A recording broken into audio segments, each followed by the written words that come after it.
Welcome, Sharyl Thung from Singapore. How you going? I'm great. Thanks for having me, Steve.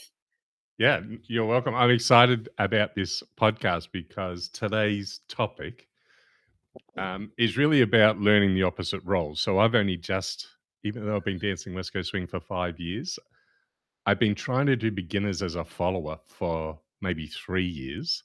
But every time I go to the beginners class, there's short of like 7 leaders. And my teachers always say, "Can you just jump in and lead?"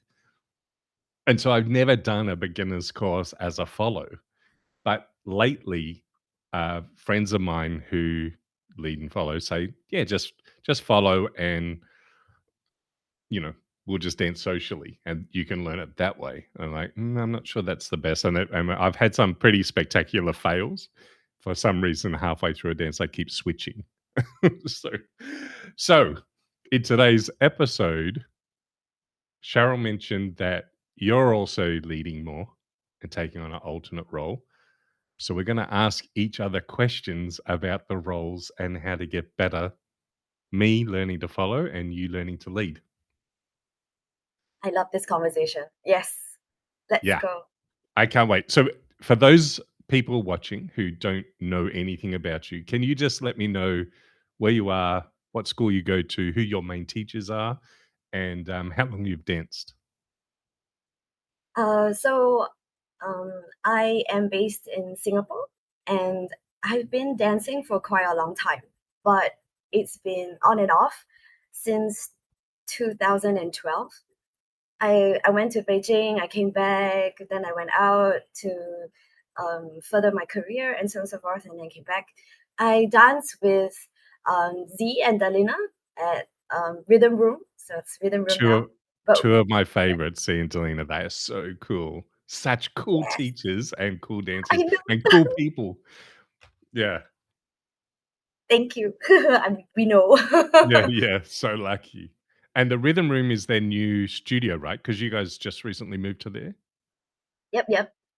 Pretty awesome place, and we because I've been dancing for so many years, I've seen it evolve from mosaic mosaic dance, and then later it became Ziggy Feet, and then finally Rhythm Room. So super excited because the progression is amazing. So hang on, is the studio or the dance school's no longer called Ziggy Feet? Oh no, it's Rhythm Room is the place, and I think Ziggy Feet is housed in Rhythm Room. So we're Oh, still Ziggy Feet, yeah. right.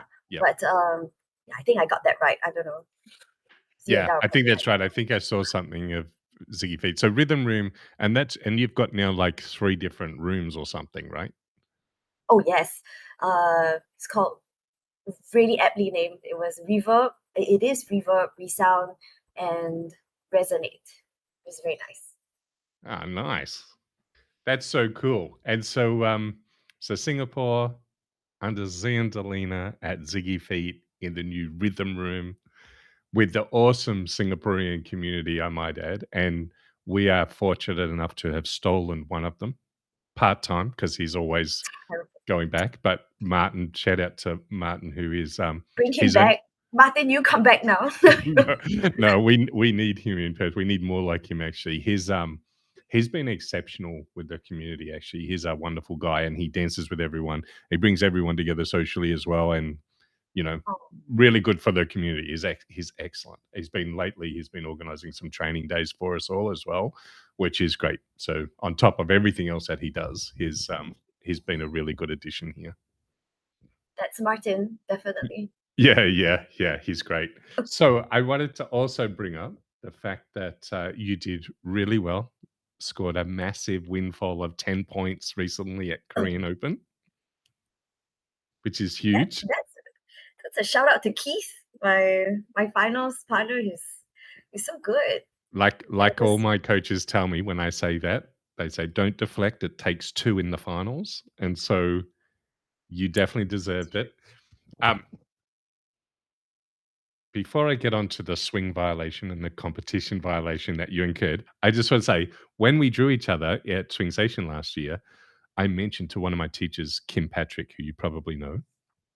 I oh said, yeah. "Oh," she's like, "Oh, who did you draw?" And I said, "I drew Cheryl." And, She was like, "What is she still doing in intermediate?" Because she said she should be in advanced already. How on earth is she still in intermediate? I'm like, "Yeah, she's really good." So, for that reason, when I saw that you had success in Korea and Open and you're still in intermediate, I issued you with a competition violation where you took the penalty and you completed 15 consecutive and continuous turns. Where people were probably wondering, like, she incurred a violation? Like, how? Yeah, no. I was worried about saying it was a WSDC because I thought, oh, they might send me, because I think Z's on the board. He might send me a message to say, oh, you can't say that was a formal violation. Anyway, I'm going to throw it up on the screen later when I do the edit so people can see what you did and also the turns because you paid the penalty. Of course. But I think all of us are kind of waiting, knowing that it's going to be close.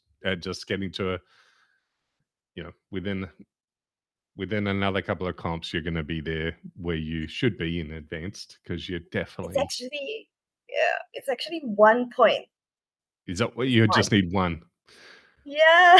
Oh man, So, I'm 7. I need 7, and it's I wanted to go to Adelaide, and then the winner, when they announced how many people were there, they said, "Oh, the winner will only get 6," and I was like, even winning is tough. But then I thought, even if I went and didn't, and I won, and I still wouldn't make it.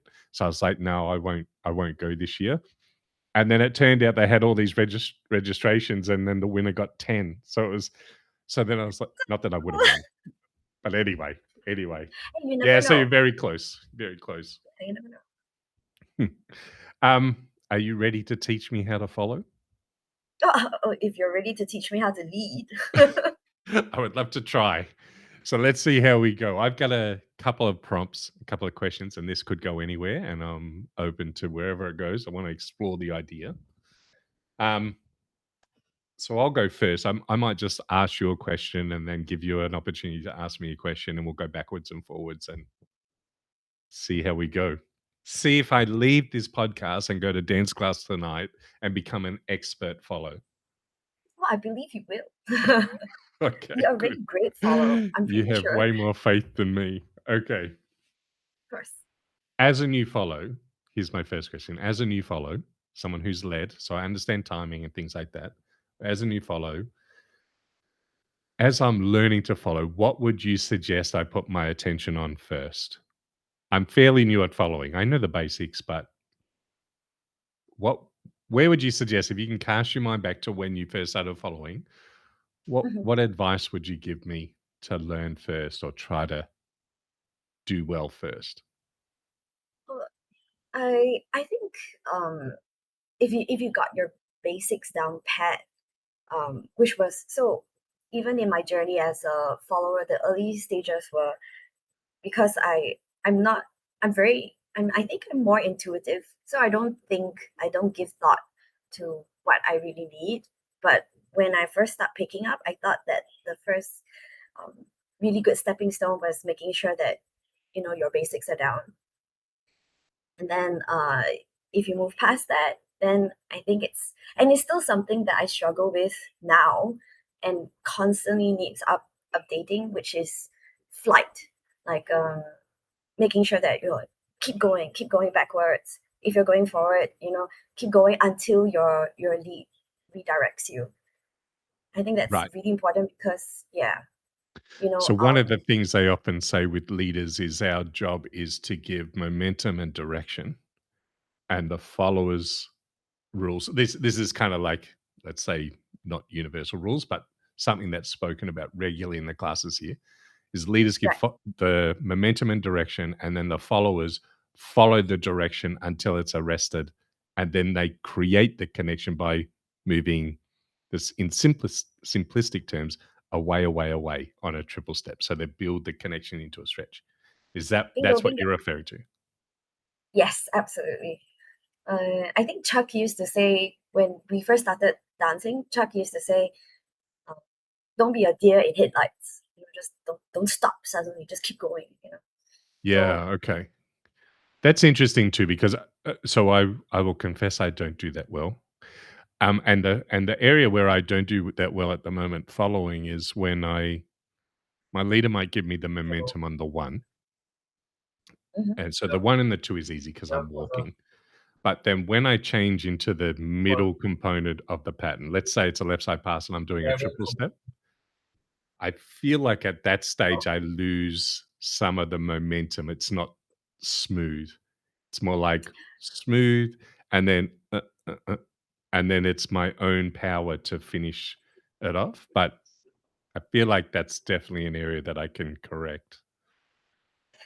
You have the absolute opposite problem of what I used to have when I first started that. Oh, actually, I still do have it sometimes nowadays. Is that I will go 1, 2, and then 3 and 4. And I'll just rush through my 3 and 4 to get to the end. Right. So that sometimes at the end I'm mostly overextended, and it really is bad for me because my arms are really so short, and I'm also a very short follow. So yeah, I think it comes part of flight. You got to manage make sure that your steps are consistent, and that okay, this is the flight, this is the energy that you're giving me. I'm going to honor it, and I'll make it consistent. So I'm not sure if that's what as a lead you would appreciate as well. It's like, okay, she's going at a regular pace rather than 1 to 3 and 4, and then you're like, oh shucks, you're Yeah. there. I think so I'm gonna jump into some high level leading Mm, stuff at the moment that I'm when I say high level, there's stuff that I'm working on right now. Um, without hijacking the question, but you're talking about momentum. You know yeah. how followers are told to they're often taught when they step, they want to push into the floor with the Mm, foot that they're forward on to control their landing. So they're not like rushing through or losing their balance, but they're controlling their movement. One thing this is the interesting, and I don't expect you to have the right answer because I hear yeah. different things all the time. In the last podcast with Nathan and Resme, I talked about this with Res because she told me, Maxon said, I just want you to fall. Just fall with the momentum that I give you. Stop Yes. like resisting backwards away and trying to control this because I'm trying to give you momentum. I want you to just fly with it. Right. And so I feel that sometimes is that as a follower, sometimes the followers are pushing too much into the floor and I lose the momentum that I've helped generate for them. And so then it does become this slow, and then it's like there's no power left or momentum left to utilize for the 3 and the 4. Hmm. So I do notice that, and I think it's something that it's a skill as a follower and a leader, you gotta kinda work out to get on the same page. Hmm. I have a lot to Yeah. say about the 1 and 2, by the way, for leaders, but we'll get to that. Yes, please tell me more. Yeah, yeah. Um, yeah, so that's interesting. So just a consistent what you mean is like when you get the momentum, keeping that consistency through the movement so the movement doesn't die off or lapse or accelerate or whatever unless the leader asks for it. Right. Yeah. And uh, actually, it's interesting that you raised the whole like pushing off the floor thing, because when I was learning how to manage that flight too, and also so Da helped me to fix that problem. She also said like, look, you're pushing when you go for your 1 with your right, you see how your left foot pivots to help you push a little further, but then when you go forward with your left, your right side doesn't do the same thing. And I'm like, oh, that's interesting. And the 3 and 4 is always fixed with like just you know uh, because of the angle in which you're traveling, and you're kind of like kind of pivoting off a little bit, so it's quite natural for you to want to skip through your steps a little. But the problem that I had with that was that I would tense up in order to control. Right. But it's actually the opposite. That is, if you are consistent with your feet, then your legs, your hands wouldn't your frame wouldn't tense up. I think that's what's like slowing everything down as well. Right. So yeah. That's interesting. Um, do you know Jesse and Ariel Peck? I love Yeah, yeah. love that. Yes. Yeah.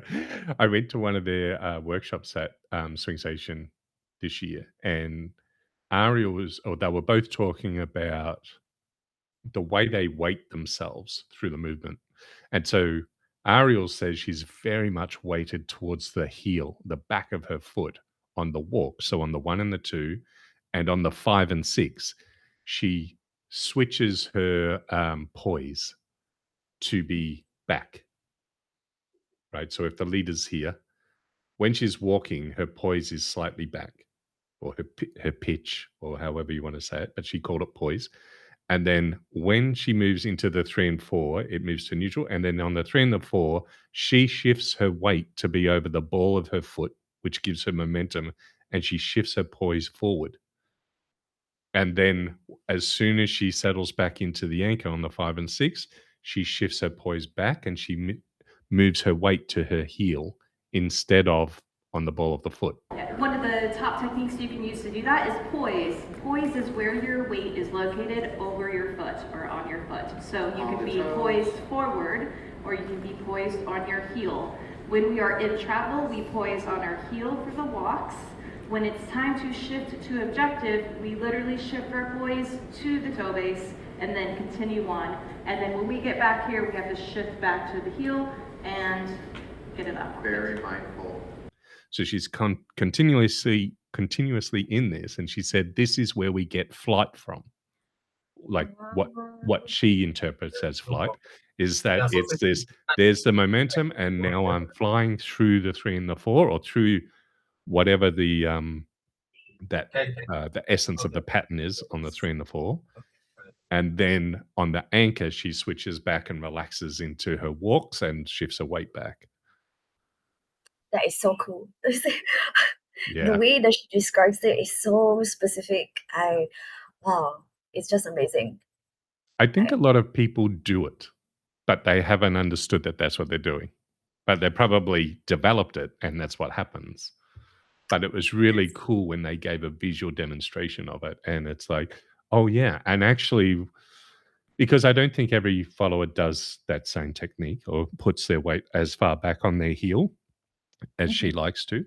But when you see them dance, as soon as they said that, because I've got a number of their dances as my favorites on YouTube, I could watch it. I'm like, this is exactly what she's doing. And it makes sense of why it looks the way it looks when she dances. 'Cause I love her dancing and Jesse's. Yeah, it makes sense. All right, we're going to move on.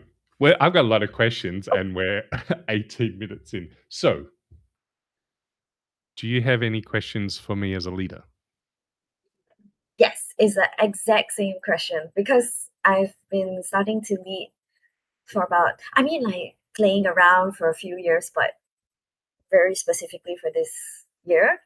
And where it's leading up to is I want to join Asia West Coast Swing as a novice lead. So I got a lot of work to do. So That's awesome. for you as a leader, yeah. Oh, thank you. That's But for awesome. you, You should do it. I should do that as a novice follow then. And if we draw yes, each other, we please. can crash and burn out together. And we could potentially draw each other twice. You know what I mean? Yeah. Maybe, yeah. So the So advice I on throw what back would the I same question. recommend you as a new leader, learn to lead? Yes. I think the first thing that I would say is understand. So I can only use my own journey as a reference, right? But the thing that I think is most important as let's say, as a beginner leader is as a follow, you're now dancing with high levels, right? And so you would be playing a lot and doing a lot of musicality and other things like that in your dance as a follow. And so you would have seen leaders do that as well. But my advice to you as a new leader, if you're going to learn to lead, is not to think about doing any of those with your follows. It would be to what Maria calls lead, lead, lead, lead, lead, lead, lead, lead, lead. Okay. meaning don't worry so much about creating openings and space and blah, blah, blah, and musicality and all the rest, because I feel like it's really important to understand the fundamentals of leading properly with creating momentum, using rotation for preps and things like that on turns, pulsing through the turn while doing triple steps, anchoring properly, providing a stretch, all the fundamental basics. They are so important. And if you try to introduce all the other elements too early, you'll miss out on understanding what leads work and why, because otherwise your followers will compensate and you'll never properly learn the technique. So, kind of similar to you, get the basics down and really understand the feeling of it. Because you've got, as a leader too, you're going to start to think about, oh man, this is the third tuck I've led in like the last four patterns. What else can I lead? Like, oh, there's all this pressure. And then you're like, you don't hear the phrase change and then you miss it and realize I didn't do anything on the phrase change. And then you may not have tools in your toolkit to get to 3 counts to hit the break. Like there's all these things that are going on that Sounds you would exactly be, like yeah, you would be aware of too because of your experience following. Like this, oh, the phrase change is coming. Okay. And then as a follower, you're like, sorry, as a leader, you're like, they're doing something weird on the anchor and the music's coming and I don't know what to do and you're stressing out. And yeah, I would say just think about what you're doing as a leader and then what your role is with the baseline fundamentals, your connection, your own movement, how you're conveying that to your follow, and just do those well for a period of time. Yeah, that's you. my advice. Just lead the, make sure that you've got your direction and energy right. Is that correct? So there's the initial direction, Mm. and there's different ways that you can do it, but I would say choose one initially. And then I would say also with your preps, like don't, we talk about, it's common that people would say don't arm lead. I've raised this with Semyon before, and he's said, "But you use your arms, so what are you talking about?" I'm like, "Yeah, you're right." but but what that means when people say it is that you don't want to pull with your bicep, or when Right. you're doing a prep. I'm gonna zoom out and give you a visual of this because it's gonna be so much easier than explaining it. When you lead, for example, if I'm gonna lead a inside turn, I'll step back and then off the slot. And as I step off the slot, I'm using rotation here. My frame didn't change at all, but I used rotation, which creates the prep. So this part is really important, using the rotation as opposed to stepping back and then going and using your arm. That's sort of what I'm talking about in terms of having the technique with both how you're moving, but also using proper technique for rotation and things like that to do preps because it feels totally different. Even as a beginner follow, I feel guys using their arm and not their body. It's a big difference. Okay. Yeah. I'm gonna work on that today. Today there's practical at Rhythm Room, so I'm gonna go work on it. Ah, cool. Very cool. Did that answer the question? Yes, it was very clear for me too to see. I think because of the visual representation is so much more clear for me. I when it comes to leading, a lot of in this journey so far, it's always like work on your basics, but specifically what, So it's Yeah. nice to see get advice from long time leads like you. Thank you. Vice versa too with follows. Um, I actually have a question about your leading because you mentioned earlier that you are quite short, right? You're um, you're short and you're small, right?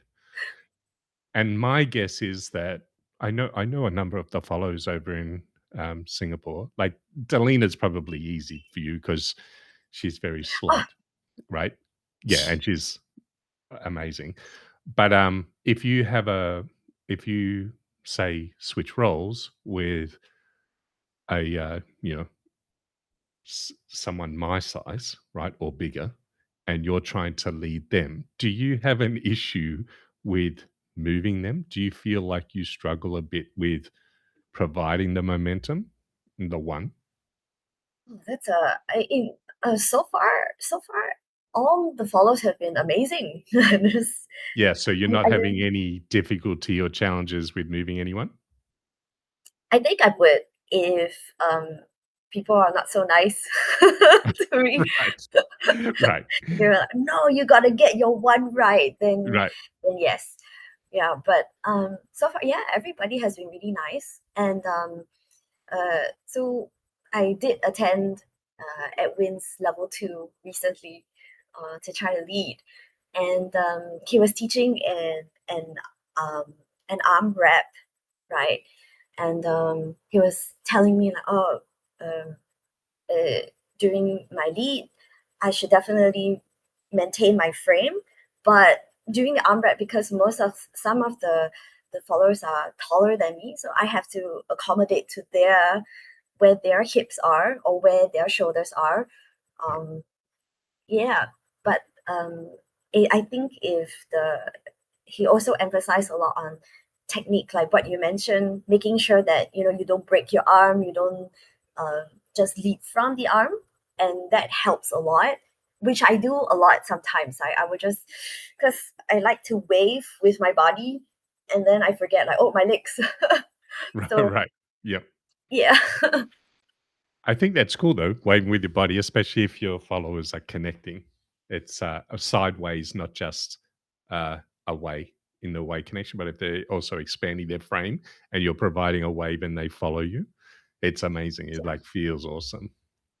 I just need to make sure that my legs follow through as well because my upper body goes and then the follow goes, oh, okay, then what? Where are you going? Yeah. Okay. All right. My next question. I feel like I know the answer to this question, but Oh, if you think of skills, right, mhm. as a follow, you've talked about having your general basics down. Um, I would say there's some main fundamental things that are really important to follow. And one is the first thing I would have thought of that comes to my mind is your frame, like not collapsing the frame and being able to be led clearly, and actually having an engaged frame so that if someone's prepping you, you're not just folding your arm or losing the frame or that sort of thing. I would have felt like that's really important. But then I also think, how important it is for a follower to have a good skill in turns because you are always turning. And then I think, yeah, but to do all of those things well, you need to also manage your weight transfers so that you are back weighted and you're not like falling on the beat over the foot. So, Royston would say delay, delay, partial full delay, partial full delay. I don't know if you're familiar with that saying, but those Yes. weight transfers. And then I'm like, well, maybe I just ask Cheryl what she would say to work on that she thinks is a priority as a follower for someone who's new, given that you have to give so much attention to everything. What would be the one thing you would say, yeah, just spend some time on drills for this one first? What would be the top one? Uh, actually, mm, so this happened a few years ago when during swing session. I can't exactly remember which year. I think it was 2015 that Tara Trass, I'm gonna butcher her name, Tara Trasser and Yep. Christopher Dumont were there, and I did a private with Tara, and she's just basically saying that, oh, you should be able to do your chalet turns on your own first, because that kind of solves two maybe actually the whole problem is because if you do it on your own, you've got to make sure that you've got your flight down, right? And then that your weight transfers are there to catch you so that you have your balance. And then all you have to do to add to that mix to in order to fit it into partner dance will be to make sure that you have that shoulder frame. so that your and this was from Z's class. So yeah, I remember was that you want to keep your elbows at the default. Know that your default is like your elbows are kind of close to your rib cage, and there's like a ball space in between. Yep. That always resets as a default. So being able to keep that frame while you practice your Sharyl turns, I think really helped me to get my spins down. So because you don't really have to think individually like, oh, my weight transfer, then okay, I've got to manage my flight. Because if you can do it on your own, then all your lead has to give you is that, okay, this direction and this amount of energy, and then you just keep the same energy as you journey through. Yeah. So I think that's amazing, actually. And the way that you put that together, it does tick all the boxes, the turns. And it's something that I feel like I literally had this discussion the other day with someone, and I was like, if you're competing in novice, I feel like you should be really as a follow. So for me, if I would go in and do an alternate role, which I've never done, but if I do, I feel like as a novice follow, I should really have very, very good technique for 2 consecutive turns. And then if you get into intermediate, you should lift that up to 4. Because I feel like in intermediate, occasionally people will lead 3 or 4 to hit something, maybe. So generally you would only do 2. But most leaders might go, we need 2 more just to hit it. Okay, we'll do it. And if you're competent at 2, but you fall out on the 3 or on the 4, I feel like that's like a goal you could have. But it makes sense too, what you're saying about the weight transfers, rotation, and frame. I don't keep my frame at all at the moment when I'm doing consecutive turns drills, like that tennis ball or baseball size between your elbow and your waist. For example, I don't do that at all. And my arm's probably a little all over the place, especially on the rotation. But yeah, I think that's really good advice, actually. And I will start to just drill that. Even just in general, even if I'm only training as a leader, I think I'll just start to add those. I used to do them daily, and I haven't for a long, long time. nice. Mm. I Yeah, that's definitely good. don't do them daily, but Well, you're I very think you've got a lot of those core skills. Just on that, by the way, when you're traveling in a direction, where are you taught to spot? Do you spot in the direction you're Mm, traveling, or do you or do you spot your leader? this was from Das class as well. It was a few years ago. I don't know if it's changed. I hope I got this right. When you go down in a direction, you're supposed to spot the direction. And then when you make the directional change, you spot your leader. It works for me. I'm not sure if that's what's being taught now, but um, if because I realize that if I go down the slot and I spot my leader, I tend to turn into my leader, and then I'll be very rotational, or then I end off the slot, which Yeah. is not good if it's not intentional. So spotting down the slot really helps me um, to make sure that I go in a linear fashion, Yeah. and then probably on the 4, or usually the directional changes on the 4, the postings on the 4, then I kind of shift towards my leader in order to find the anchor. Right. But yeah, I don't know. That's a Does it work the cool same answer, for you? and that's what I've been told is kind of the, let's say, the default, or this is kind of best practices, if you like. But I just recently saw a video on Sean McKeever Oh, talking about this exact thing, and he said, I'd never heard this before, and then it stuck out to me because he said, as a leader, he pays attention to where his follower is spotting.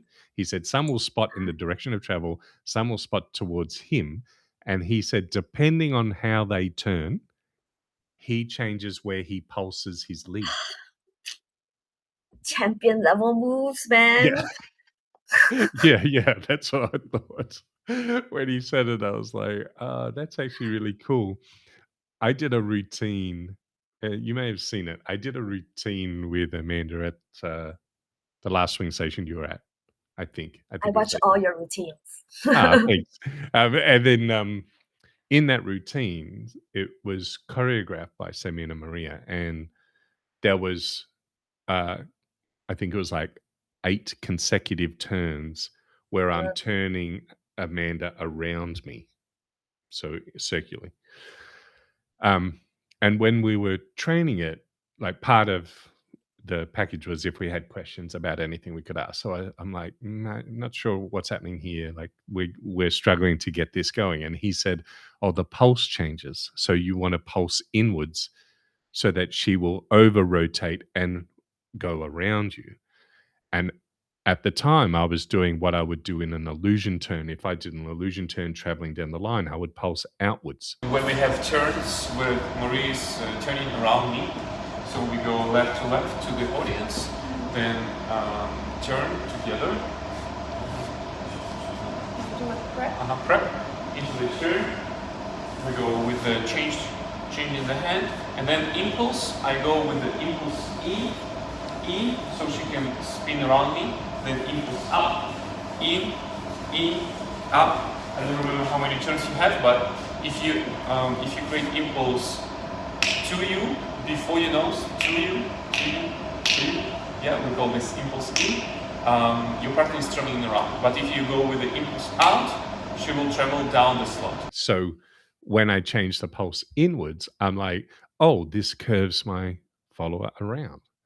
And yeah, that made sense for the routine, but then I had no idea Sean adjusts his pulse based on his observation of where his follower is spotting. I thought that's that's amazing. wicked. I need to ask you though, and I mean maybe I should know now. What's the difference between pulsing inwards and outwards? So Oh, nice. when I lead this way and I want my follower to travel in a straight line, I'll go 1, 2 on the prep. And then as they rotate in here, I'm going to pulse just here at the beginning of the rotation. So from here to here on this quadrant of the circle, I'm going to pulse, and that will give them enough momentum to continue. And then I will pulse again here, then come around, and then pulse again. So I'm pulsing away from my body and out. But Oh, yeah, so I'm if I do it this way so you can see, I'll come here, prep, up and around, and at this point right now I'm pulsing out. oh, And then it comes around, and then I pulse out, and it comes around, and then I pulse out. But if I want to turn my follower and make them arc, what I'll do is I'll lead here, prep, close, let them do the first rotation, and then I'm going to pulse towards me here. ah, And that pulse gives you an over rotation. So then as they come around, pulse in. And as I follow, I think this is what's happening. You're stepping 1, 2, 3. And then if you're here and this is where the pulse happens, your foot line will shift and you'll over rotate at that point. So I've gone off the line slightly because you're getting the pulse late. Does that make sense? yes, thank you very much. It makes a lot of sense. So if you lead an illusion turn, this is the other area where you'll use it, is if I get cross hands and come up for this lead to here, if I want my follower to go in a straight line, I pulse out, out, out. But if I want my follower to turn around me here and to come in a circle around, Jordan and Tatiana do this a lot, right? So they'll go illusion turn here, and then they'll pulse in, and then there. Oh, I get So it you're now. pulsing towards you at this point instead of pulsing away. Thank you, Steve. That makes sense. If a follower doesn't have good technique, I literally had this conversation the other day with their turns. Let's say they're fudging their footwork. So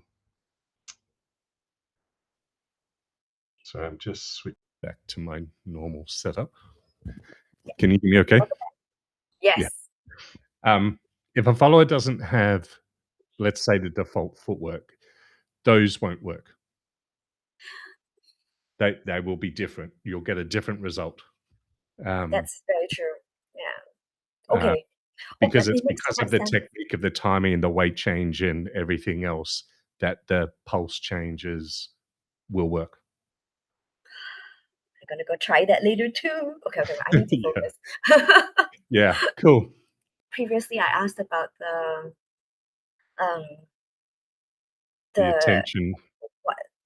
the beginners. Is there in terms of, because in the past when I'm not a very intentional dancer because I don't think about these concepts, right?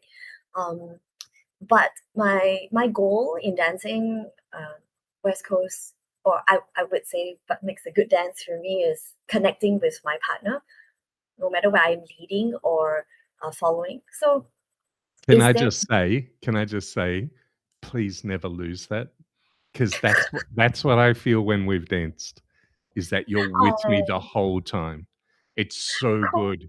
It is so good. And then when I've created space or an opening for you to use, you would use it, and it's like, and then you return back and go, okay, I'm done. And then it's like you're reconnected and like we're away. But you waited for the moment or the opportunity to come instead of like forcing it or taking it or hijacking or whatever.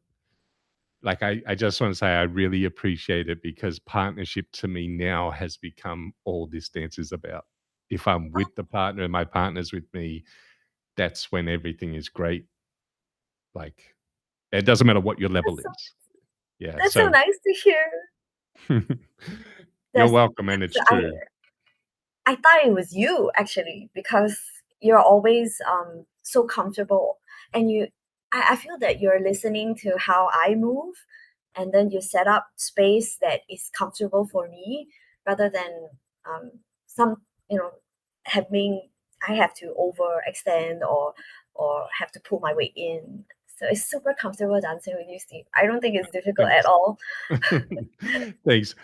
Just on that, so this is actually touching back on my first point too, Sharyl, is that there's so many variables when you dance with follows as a leader, and that you're trying to accommodate as a leader and trying to make adjustments to who your follower is, which is why I said initially do the baseline first, because all the other variables of what they're doing and how that's changing the dance, you want to always be able to come back to the fundamentals so that you got a good baseline. Right. Yeah. Like what would the fundamental be for connection? Like, because I'm thinking I have a very juvenile kind of, or through the hands, or where does the connection actually work for you from a beginner standpoint?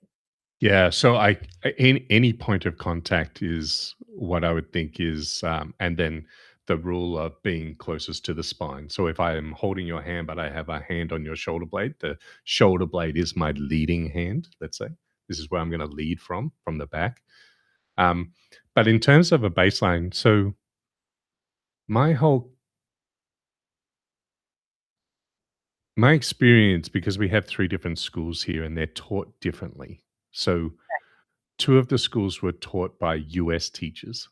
And so they had a way of leading where I think it's called catch and release. And Scarla Pritchard talks about this, right? She talks about constant connection and catch and release. And she says her preference is catch and release. She said it's not right or wrong. That's just her preference. I think I was taught that initially. And that would be where on the 1 and the 2, I have the connection, we have a stretch, I then lead, and then through the 3 and the 4, let's say I'm doing the turns, my connection kind of disappears. It goes very, very light. Like, and then on the 4, I kind of catch it. I post, the connection rebuilds back to what it was, and then we go whatever that connection level is, and then we go into a stretch, which is where it becomes heavier. But about 2 years in, Sammy and Maria gave me these drills on communication through connection, and they are from Robert Royston. They spent some time with Robert, and I want to put this in the classroom. Actually, I've been behind schedule on what I want to put in the classroom with the level up stuff, but I want to teach these drills because this changed my dancing on the connection, right? There's a few things. One is, if we just were standing opposite each other and I just held out both hands. So if I'm standing here and we're just relaxed, I don't have my frame on or anything, we're just relaxed. I put my hands out like this, and you just put your hand in mine, and you're relaxed. Your frame isn't on. There's nothing going on. You're not pushing. You're not doing anything. We're just standing in neutral position, straight up and down. My hands are here and your hands are in mine. That's what Semyon and Maria call magnet hands. So that feeling of the weight in the hands at that moment, in my brain, is the baseline. That's where I like to be through everything, unless it's for a reason, like if we're going to stretch that builds, or if I'm intentionally leading something to get you somewhere, or I'm pulsing, then it would be a little bit more impulse. But even if I did a left side pass, if we're in magnet hands and we go for a stretch away, so it builds, then as we go to 1, 2, it goes back to that magnet hand level. It doesn't disappear like catch and release, where we would go 1, 2 and kind of release and just float this to the 3 and the 4 and then rebuild. It doesn't do that. It stays there the whole time. I'm not leading, but we're connected. So as far as that goes, when you have that level of connection of that magnet hands, and if you do this with your partner, or if you practice it today and you feel that, it gives you the opportunity to communicate a change as a leader or a follow by either going heavier on the connection or lighter. So you can go either way and communicate something. But if you do catch and release, there's one option to go heavier to communicate a change. Because when the connection disappears, if the follower wants to do something, they will build the connection, right? When you and I danced in at Swing Station, for example, there were times when I would go, okay, we're in magnet hands, and then I would just relax and go lighter to communicate to you, you have the space now to do whatever you like. And then that's when you took it and you did the walk and kind of a Felt groove. that, yeah. Yeah, because I can deviate from the baseline of the connection to tell you something, which is what I really like. So that's, if I had a preference, that's how I would teach others to dance universally. But everyone's taught differently, and some people use catch and release, and some people don't. Just different preferences, right? Like, but it's definitely good to, right? Yeah. It's definitely good to do both. See which one suits you, I suppose. Yeah. Yeah, the thing that I feel like that changed the most in doing that was that I began to feel. Sorry. Welcome back. Yeah. The thing that changed by learning both, and the reason why I like that constant connection or that magnet hands, is because what I began to feel was I began to feel where the follower was all the time. And so visually, I didn't have to pay as much attention to where my follower was because I can feel where they are. Right. And Yeah. when I dance with some followers who don't use that, they rely more on a visual, on both visual, and I think you should do both probably, But there's been lots of times when someone will do something visually but not provide me any difference in the connection. There's no communication at all in how we're connected, but they change something. And then I have to visually observe that it's happening.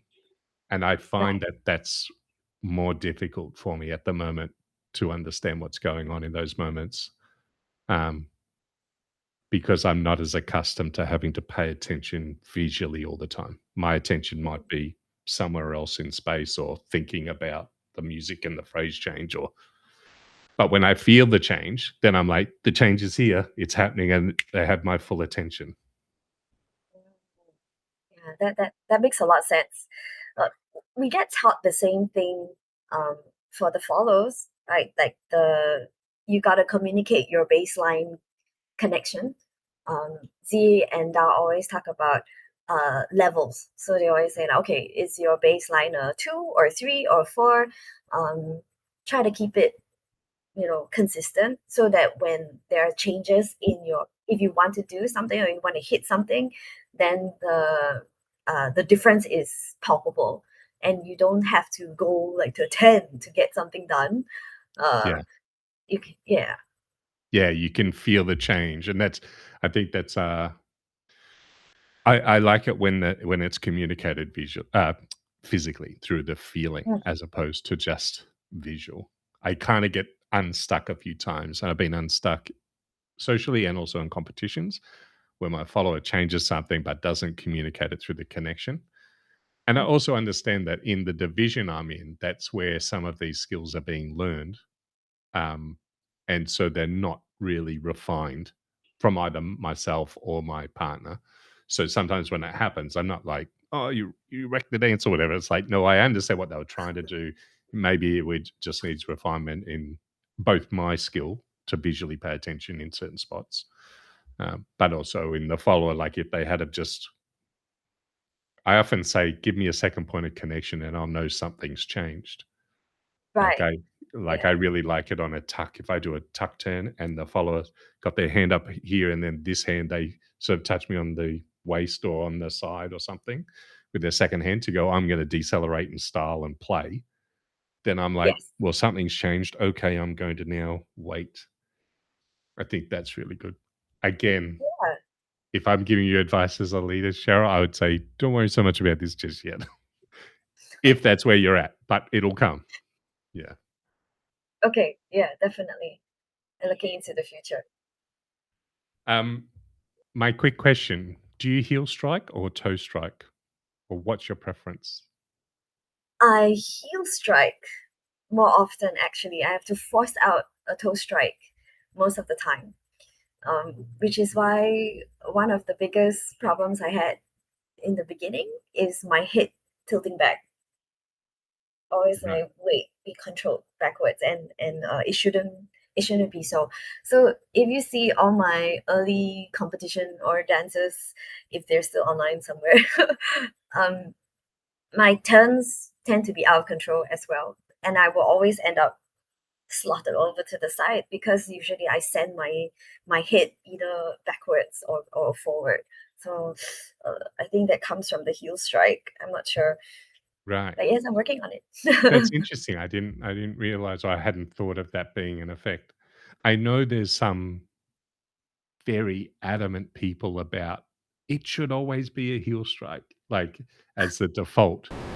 And I had this discussion with one of the local guys like 2 or 3 weeks ago, and I said, "Well, you might want to get on the phone and tell Tatiana and Tori about heel strike and not toe strike because they dance toe strike, and they're two of the most, you know, exceptional, possibly the best of all time Right. dancers and follows. Is they both toe strike Yeah, and as and uh, as their and default."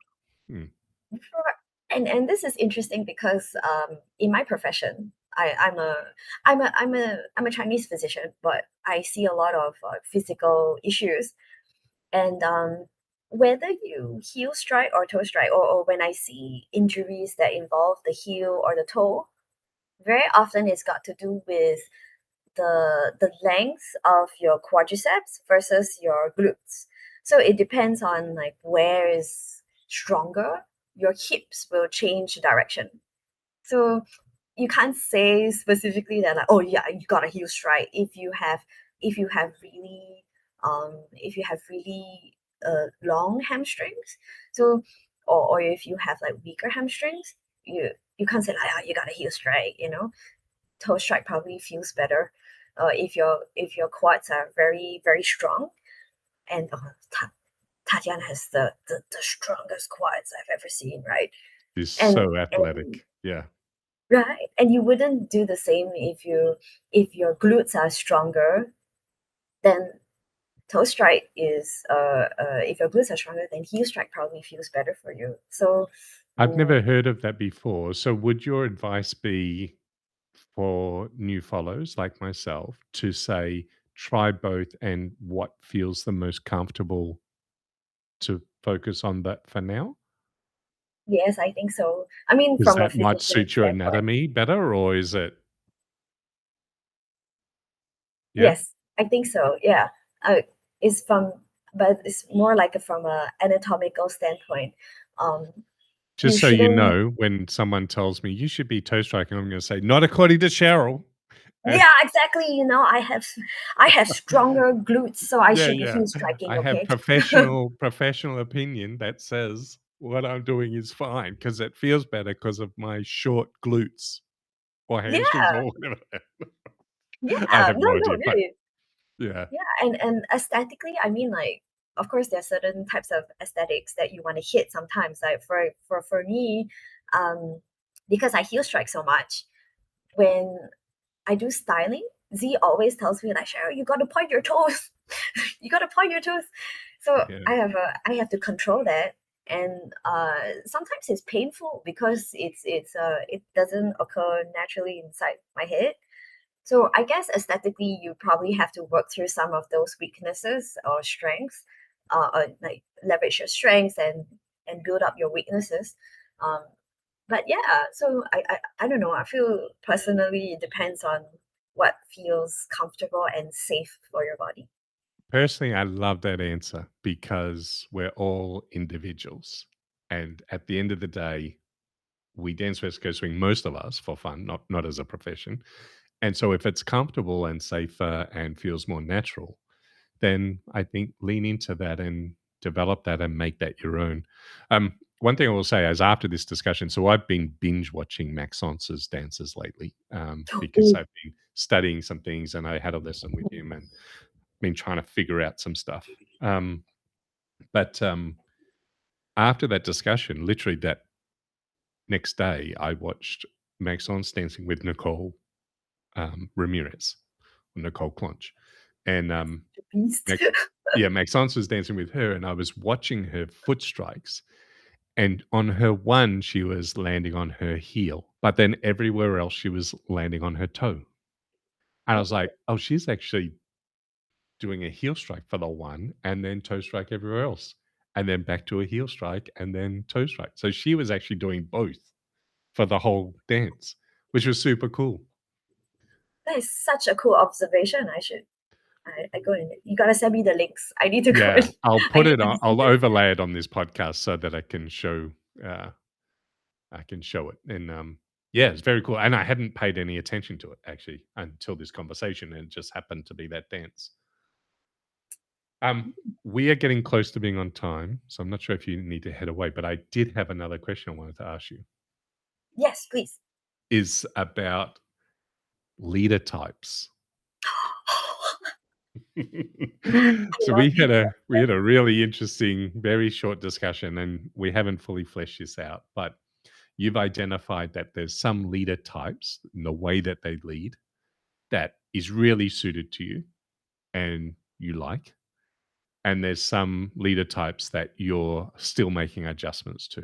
So my first question is, what what would it be as a follower? What's your preference for the type of leader that you enjoy and have the best answers with, Oh, where you don't okay. struggle, but it just feels like, oh yeah, this really worked. Like, what's the leader? Because you did mention you've got half a dozen leader types. I don't I don't know whether we save that for another conversation, but I'm just wondering what the leader types or what the attributes of a leader that you like. Further to that, is that what you want to emulate with your leading? Okay, so like for context, the leader types were something that Da taught me during a private. She says like, what's your goal? Actually, what makes a good dance for you? And I said I like to be able to connect with my partner through the music. So we're dancing to the music, and I like to communicate the things that I hear in the song. And she says, "Oh, to hit it together? Like, no, not necessarily, but hear the same things or have a conversation uh, uh, through the dance." And she says, "Okay, so do you realize like there's some type of leader types that you don't dance well with?" And I said, "How?" The types. And she says, "Yeah, by now you should be having a maybe you recognize that there are certain types of dancers who dance a certain way, and maybe you want to think about categorizing them so that when you do decide, like when you get asked, like, 'Oh, sure, would you like to dance?' Then in your head is, 'Oh, I know this guy is a showcase lead. So what do I need to do in order to have a good dance with him or her?'" And very quickly, I came up with. She helped me come up with 6 categories. So that would be showcase, musical, pattern leads, basic leads, flow leads, and then follower centric. Those are the 6 for me, but I think it changes from person to person. So it's a personal opinion. And Can I ask I what's the definition of a showcase lead? Do you mean someone who is setting you up for things, or do you mean someone who is doing a lot themselves and like performing a lot and not so much letting the follower do all that? Well, it's not saying that it deletes away from the dance, but there are moments where um, they're very clear me, you, we kind of moments, and he will take sometimes, he or she would take sometimes the voila me, that kind of movements. Understood. Yeah, yeah. I Yeah, think that's true of follows as well. There's a lot of followers who it is part of the role that the leader will set up a lot of you moments for a follow, but there's also right. some followers that will go, "I don't care what's happening right now. I'm taking this moment for me." Yeah, Yes, and yes. the frequency is a lot. Yeah. I would love to hear your categories too because I want to see, I haven't how actually it thought of develops. them like that, but I probably could at some point. But I, this is why I brought up the issue of the one actually, because Mhm. my types are more, how am I adjusting my lead based on if someone is heavy, if someone is light, if someone takes a lot of energy to move. And so this is where I've had to learn to lead more with my legs with some Mm, follows to get them to move because they're very heavy. And so to provide the momentum, I really use power through the floor. But my default is not that. My default is using gravity and flying, which is a Semian mm, method, which is more economical and energy efficient. Um, right. yeah, so it's not that I have a preference. It's just that I understand that there's this follower takes this, and this follower takes this. But then I have other followers who I would say don't use the connection to communicate. They want visual. They're the Mm. ones that I would struggle with the most, like by a mile. Um, there's others that I feel like I'm holding their hand and they're dancing without me. Because that's the maybe what you talk about, the showcase. Like that's Yeah. that kind of feeling like, and my favorite is the one who is with me, who allows me to lead and they follow. And then when I give them moments and set them up, they do things. And then at times during the song, if they're hearing something, they'll communicate what they want to do. And then we do that. They do that in a way that isn't disruptive, but it's like I'm aware that it's happening and I'm included in it. Like that's my favorite Yes. dance. Hmm. I have to agree with you actually on that part. Um, it's a personal preference as well. Um, because coming back to that conversation with Da said, "Do you know what kind of follower you are?" and I do have categories for followers too, and I haven't very gotten it down pat, but I'm definitely a pattern follow. So which means that give me a pattern, I'll do it for you, no problem. Yeah. And it's also kind of like why I love dancers with follower centric leads or flow leads, because their connections pretty much always present, and they're always listening and going, oh yeah, oh this shape, oh you don't want to take that, it's okay, Yeah. it's easier to communicate changes in the songs or musicality with them. I kind of struggle as well. There's sometimes when beats coming are more musical or showcase, because there will be times where they would disconnect, and I feel obligated to oh okay, what do you want me to do, and Yeah.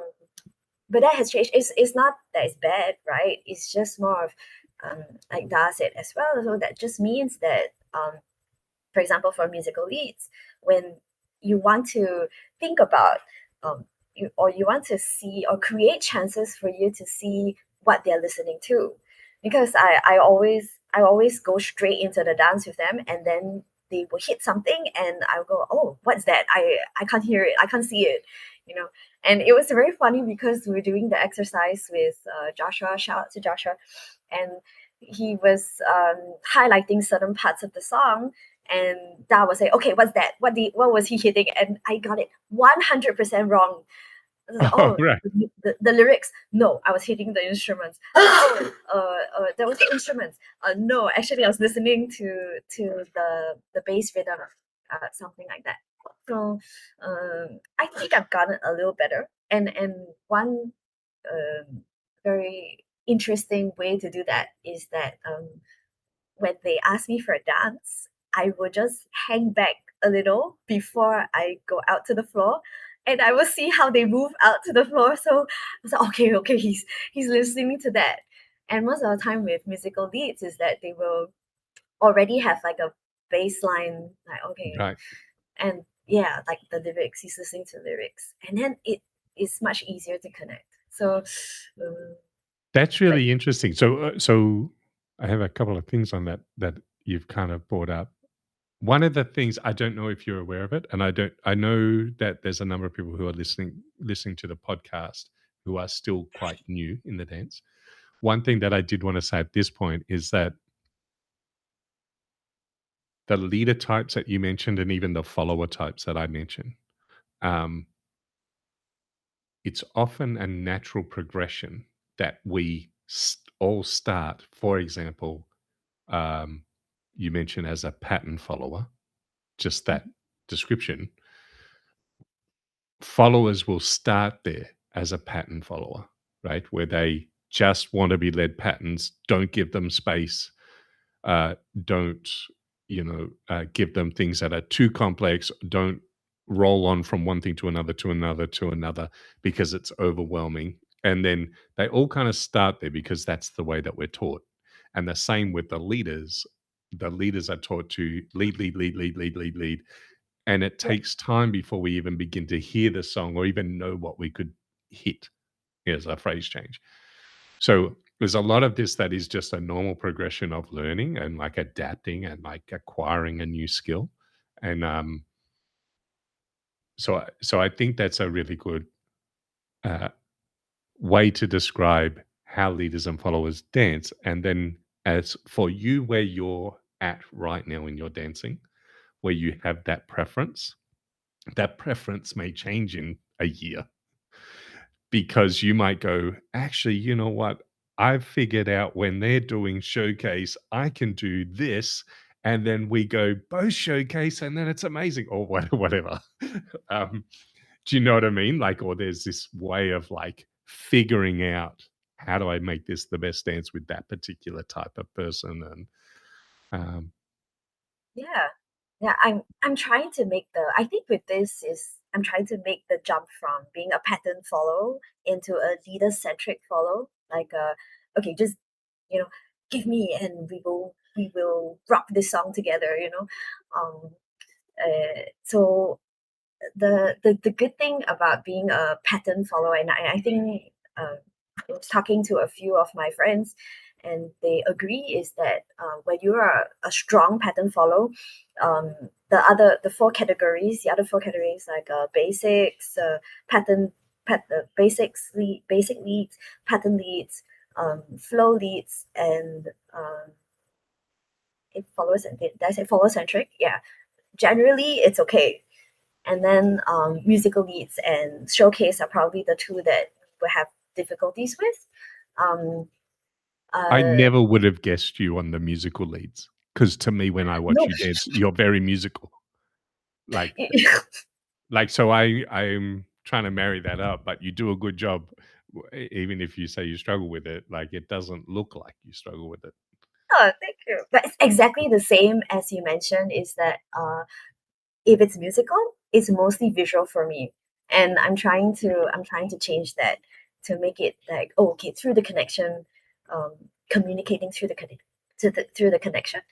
Um, but yeah, it's still a work in progress. Sean McKeever on that said to me, which was a bit of an eye opener, and he said, Steve, we want our followers, when we're leading, we want our followers to feel our groove. Because I was kind of taught at the stage that I was at, was like to remove any noise from my connection.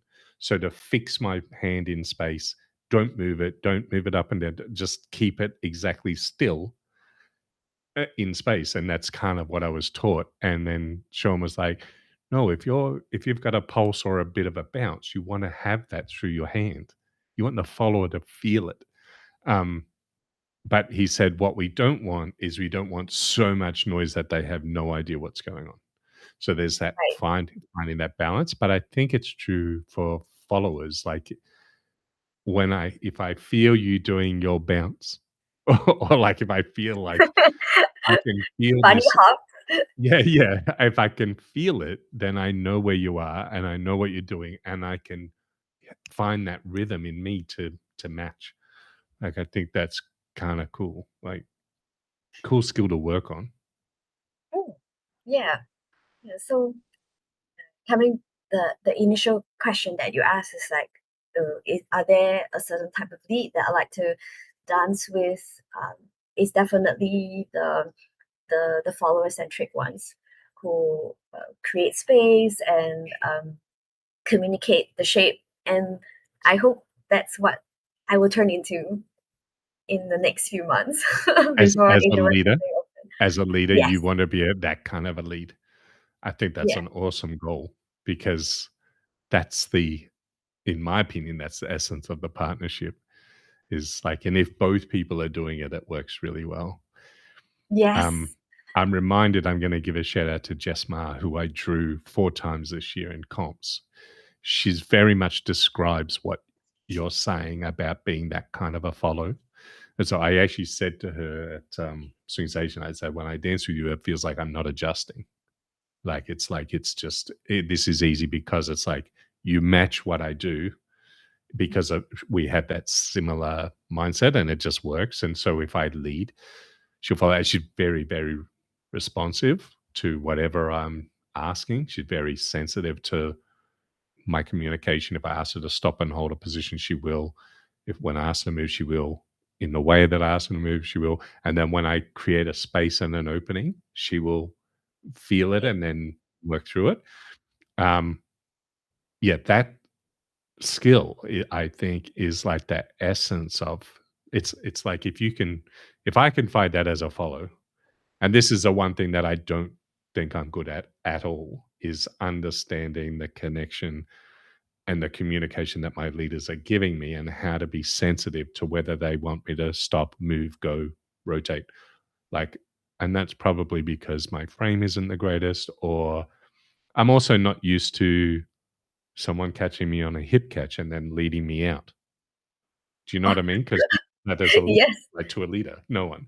So, or like someone led me in a head duck, and I was like, I'm just trying to avoid their arm, so I'm ducking my head. But it wasn't that, oh, this is the position and the feeling that then instigates this particular rotation.